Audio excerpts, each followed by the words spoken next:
السلام علیکم دوستو۔ قرآن کریم نے حضرت آدم علیہ السلام کے ان دونوں بیٹوں کے نام کا ذکر نہیں کیا، صرف آدم علیہ السلام کے دو بیٹے کہہ کر چھوڑ دیا۔ البتہ توریت میں ان کا یہی نام قابیل اور حابیل بیان کیے گئے ہیں۔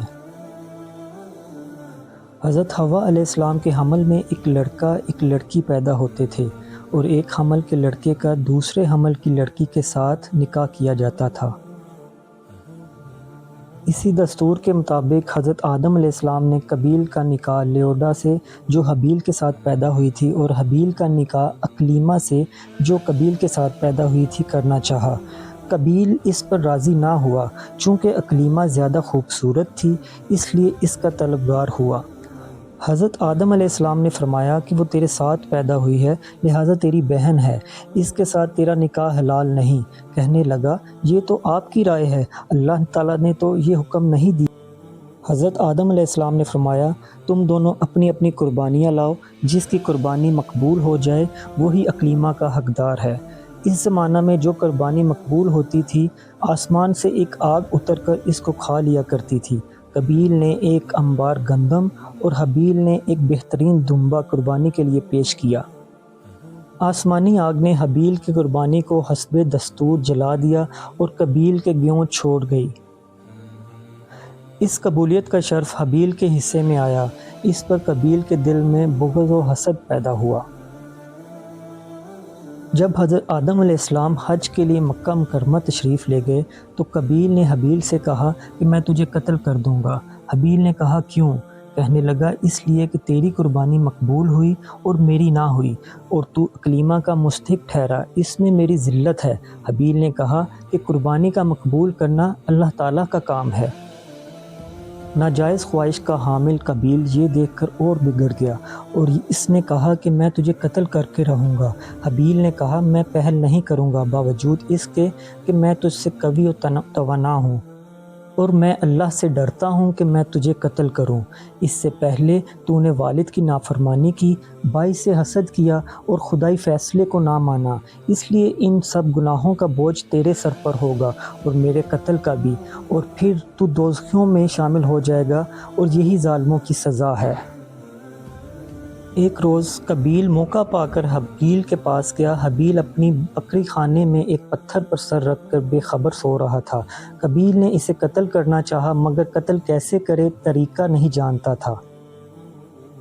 شیطان ملعون نے طریقہ واردات سمجھا دیا، اور پھر قابیل نے اوپر سے دوسرے پتھر سے مار کر حابیل کو شہید کر دیا۔ یہ واقعہ منگل کے دن پیش آیا۔ قتل کی بنیاد اور روایات ڈالنے والا پہلا شخص قابیل ہو گیا، اور یہ زمین پر پہلا خون ناحق تھا۔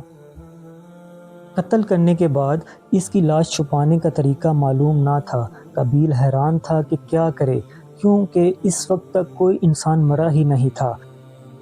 ابھی تک نسل آدم علیہ السلام موت سے دوچار نہیں ہوئی تھی، اس لیے حضرت آدم علیہ السلام نے مردے کے بارے میں کوئی حکم الہی نہیں سنایا تھا۔ مروی ہے کہ دو کوے آپس میں لڑے، ان میں سے ایک نے دوسرے کو مار ڈالا، پھر زندہ کوے نے اپنی چونچ اور پنجوں سے زمین کریت کر گڑھا بنایا اور اس میں مرے ہوئے کوے کو ڈال کر مٹی سے دبا دیا۔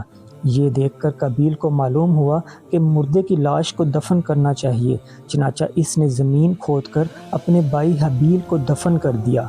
چنانچہ اس وقت سے مردوں کو دفن کرنے کا رواج ہوا۔ قابیل اپنی کم علمی پر سخت شرمندہ ہوا اور کہنے لگا، اے خرابی، مجھ سے اتنا بھی نہ ہو سکا کہ اس کوے یعنی جانور ہی کے برابر ہو جاتا اور اپنے بھائی کی لاش چھپا سکتا، اور پھر پچھتانے لگا اور اپنی ناکارہ زندگی پر بے حد افسوس کیا۔ قرآن کریم میں اس واقعہ کے متعلق اسی قدر بیان ہوا ہے۔ بقیہ حالات اور روایات بائبل کے مطابق ہیں۔ حضرت آدم علیہ السلام جب حج کر کے واپس مکہ مکرمہ تشریف لائے تو حابیل کو بہت تلاش کیا، مگر ان کا کوئی پتہ نہ چلا۔ باقی اولاد سے پوچھا، مگر کسی نے جواب میں صحیح اطلاع نہ دی۔ بعضوں نے کہا کہ حابیل چند روز سے غائب ہے، پتہ نہیں کہاں چلا گیا۔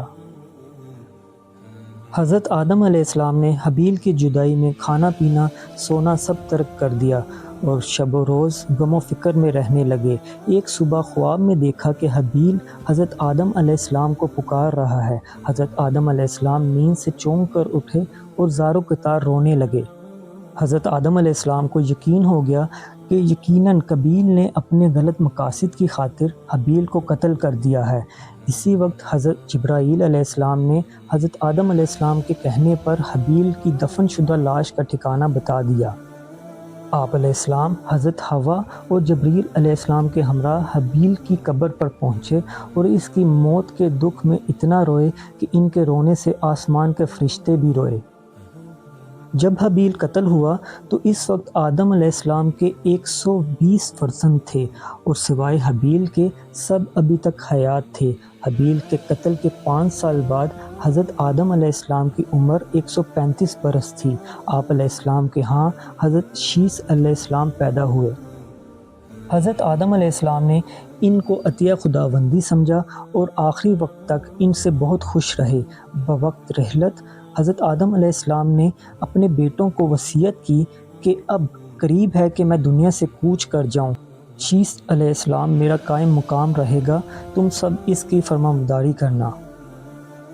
امام رضی اللہ تعالیٰ عنہ نے اپنی مسند میں حضرت عبداللہ بن مسعود رضی اللہ تعالیٰ عنہ سے ایک روایت بیان کی ہے کہ رسول اللہ صلی اللہ علیہ وسلم نے فرمایا کہ دنیا میں جب بھی کوئی ظلم سے قتل ہوتا ہے تو اس کا گناہ حضرت آدم علیہ السلام کے پہلے بیٹے قابیل کی گردن پر ضرور ہوتا ہے، اس لیے کہ وہ پہلا شخص ہے جس نے ظالمانہ قتل کی ابتدا کی اور یہ ناپاک سنت جاری کی۔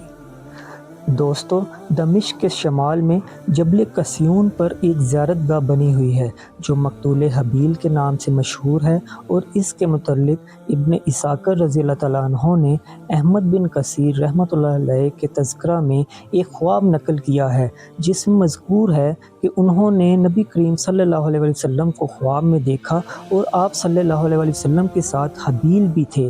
حابیل نے قسم کھا کر کہا کہ میرا مقتول یہی ہے، اور آپ صلی اللہ علیہ وسلم نے ان کے قول کی تصدیق فرمائی۔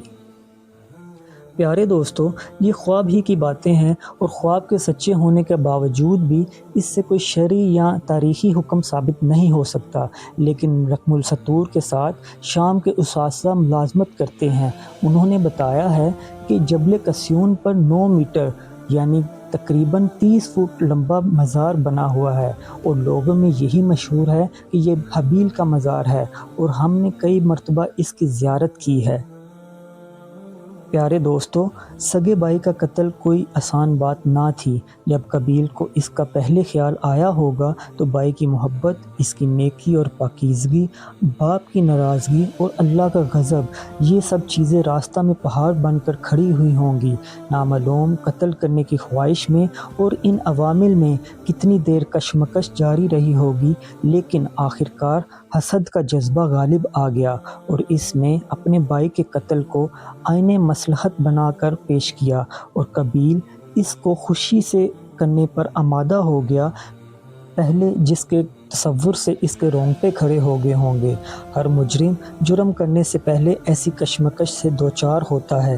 اگر نیکی کی قوت غالب آ گئی تو جرم کرنے سے باز آ گیا اور گناہ سے بچ گیا، اور اگر خدا نخواستہ شر کو غلبہ حاصل ہو گیا تو گناہ گار ہو گیا۔ اللہ پاک ہمیں سمجھنے کی اور نیک عمل کرنے کی توفیق عطا فرمائے، آمین۔ اگر ویڈیو اچھی لگی ہو تو ویڈیو کو لائک کر دیں اور چینل کو سبسکرائب کر دیں تاکہ آنے والی ہر ویڈیو آپ تک پہنچ سکے۔